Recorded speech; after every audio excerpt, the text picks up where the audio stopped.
I have headphones in because I'm in a public space right now, so I figured if anyone walks in on me doing this, I can be like, Skype. I just want to show you around this lounge just for a second before I get into the video. Just really fucking sketch. Gotta listen to this set. Yeah. Yeah. So sketch. I'm talking about Donald Trump now. What you just saw was Donald Trump getting a standing ovation, not for his speech or like any good thing. He literally walked on the stage. I feel like I should make it clear before I get any farther into the video that I really hate Donald Trump. And it's also from all over South America, and probably, by the way, from the Middle East they come, and lots of other places. You want to come through, you just come right through that border. You have guys standing there with guns, and the people walk right in front of them and can wave at them. So, here Trump is talking about deportation rates and talking about how like border security is really bad. And so I just like how he's like, oh, and also probably by the way, from the Middle East. Like, it's technically plausible, but ultimately I think it's just cop out and a classic example of Republican fear mongering. The president doesn't know what he's doing. Mostly what I got from his speech was that there are a lot of problems in America, which I agree with him completely on that.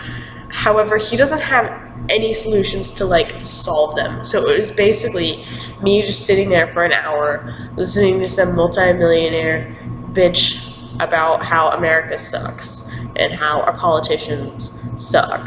He called Obama incompetent at one point in his speech, and I'm not really one for like the president deserving a bunch of respect and everything, but I did feel like that was a little bit over the line. However, I'm most likely biased because I really like Obama and I really hate Donald Trump. Do better than me. Have a bigger plane, have a bigger apartment.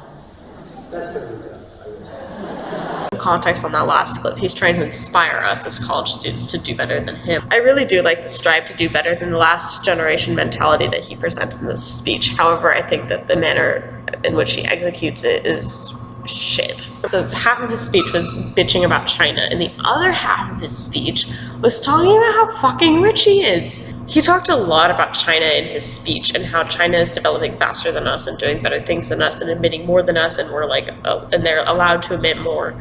And he thinks that's stupid, but China is a developing country. Like, I should hope that the developing country is developing more than the non-developing country. That's sort of how developing countries work.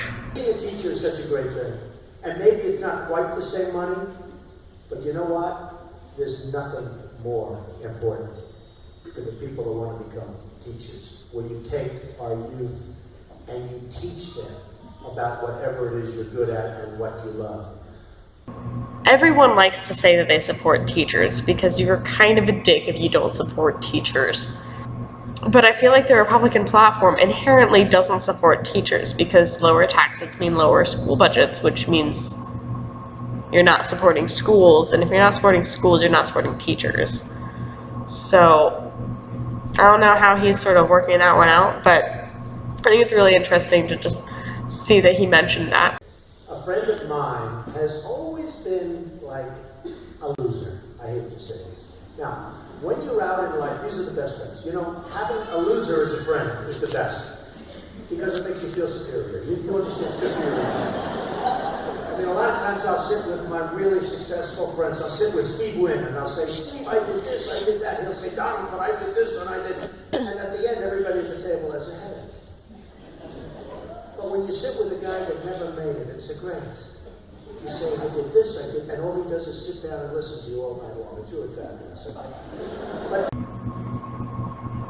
What? Like, he's just gonna sit there and talk about how he has some shitty loser friend who he likes to brag to? This could absolutely just be me not understanding Trump's sense of humor, but honestly, he just sounds like a dick in that story. So we have all these people running. They don't deserve to run. He keeps talking about people who deserve to be elected and deserve to be running, and he keeps talking about how all these politicians are like fucking things up time and time and time again. He's not getting elected. It's not even like he hasn't tried and this is like something he's considering doing for the first time. He literally has run for president and lost. Basically, the context was that these people are incompetent and they're not able to run, therefore don't deserve to run because they don't have the proper qualifications or whatever. However, I think that's rude of him. I think that everyone deserves to run. I think that's sort of part of America. If a shitty person runs and wins, that's sort of the country. That's the country's ideal. Like, that's how elections work. This really stays. I don't think that policing who can run stays true to the country's values. And although I don't agree with the country's values, those are the values that we have. Therefore, I think we need to stick with them. The only thing that I took from his speech was that I don't want to vote for him. In terms of my own political growth and trying to sort of get more in the middle of the road, just because I think that it is really important to be able to appreciate things objectively, I think this was an absolute waste of my time because it really didn't make me think very highly of his party. I think he's rude. I don't think he really knows what he's talking about, and I think he's a pompous, arrogant asshole.